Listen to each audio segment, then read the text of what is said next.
BBT में मैं job करता था। दादाजी की तरह मेरा ध्यान रखते थे।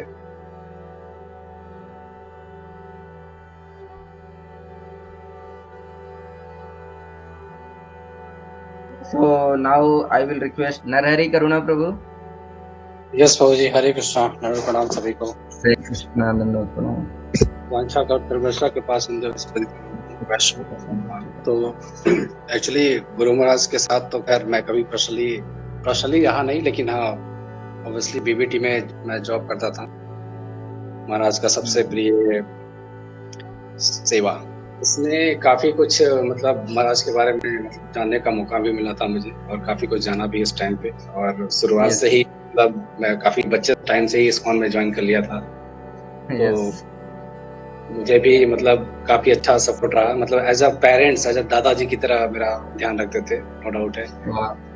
तो क्योंकि उस टाइम पे बहुत छोटा भी था, और जब भी महाराज कहीं से बाहर आते थे तो जरूर मेरे से मिलने एक बार आते थे बीबीटी घूमते हुए। नरहरि करुणा प्रभु कम हियर, तो जाता था फिर महाराज के पास सारा रिपोर्ट लेकर के। ऑब्वियसली बीबीटी का सारा रिपोर्ट लिखा है, क्या हिसाब किताब है, कितना क्या प्रॉफिट आया, क्या निकला, क्या, ये सब कुछ देना पड़ा। तो इस मामले में प्रसाद सेवा काफी हद तक मुझे मिला है करने के लिए।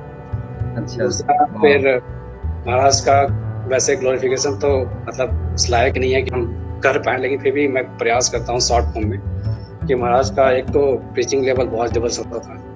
प्रचार के लिए वो चाहे ट्रेवलिंग कहीं भी करना पड़े, वो सोचते नहीं थे, अगर रात को जाना पड़े तो रात को भी चले जाते थे। ठीक है। दूसरा साधना, ऑब्वियसली साधना में तो महाराज का नंबर 1 रहता ही है हमेशा, क्योंकि मैं देखता था कभी कभी महाराज आते थे रात को 2 बजे करीब, क्योंकि आसपास ही रहते थे हम लोग। इस्कॉन के पास में ही रूम मिला हुआ था, तो देखता था मैं कि कभी घूमने निकल जाता था, चलो भाई चलते हैं थोड़ा घूम लेते हैं, रात को नींद नहीं आती।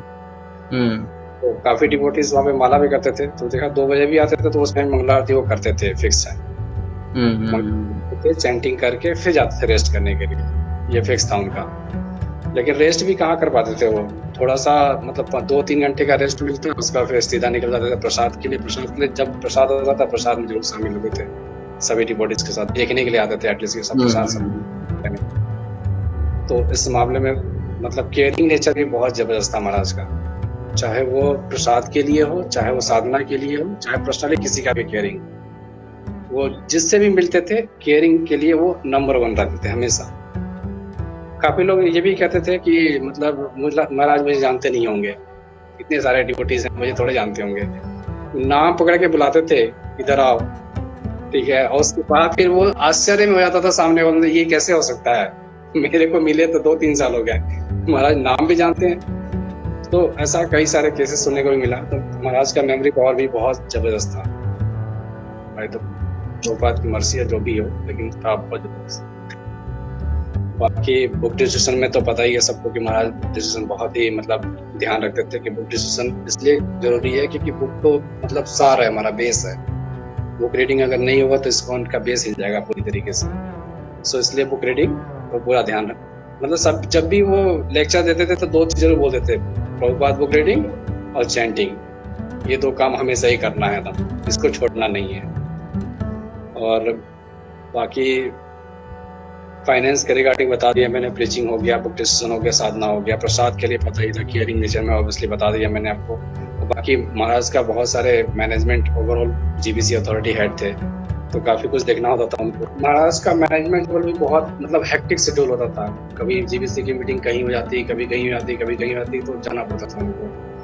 तो काफी मतलब देखा मैंने, स्ट्रेसफुल लाइफ उनका हमेशा रहा, मतलब ऐसा कभी नहीं देखा मैंने कि मतलब आराम से रहा हो, आराम से चले हो, आराम से रहे हो। काफी मतलब स्ट्रेसफुल वो भी इस एज में, तो ये भी अपने आप में मतलब आश्चर्य की बात ही है। दूसरी बात है, इसमें हो सकता है महाराज प्रभुपाद की कृपा मर्सी हो, लेकिन ये एक फील हुआ कि हम लोग जितना स्ट्रेस लेते हैं उस हिसाब से महाराज बहुत ज्यादा लेते थे। तो ये सब चीजें उनसे एक आइडियलिस्टिक रूप से सीखने को मिलेगा सभी को, कि स्ट्रेस लेने में कोई घबराना नहीं है, कि कृष्ण की सेवा के लिए हम दे रहे हैं तो इसलिए स्ट्रेस में लेना चाहिए। बाकी अभी तो और भी चीजें हो सकता है, लेकिन अभी मैं इतना ही फिलहाल पे बोलना चाहूंगा, बाकी और लोग मौका दे सकते हैं। Hare Krishna, thank you so much. Thank you so much. आपने बहुत सुंदर तरीके से अपने बहुत सारे पॉइंट को महाराज जी के कवर किया, तो थैंक यू सो मच।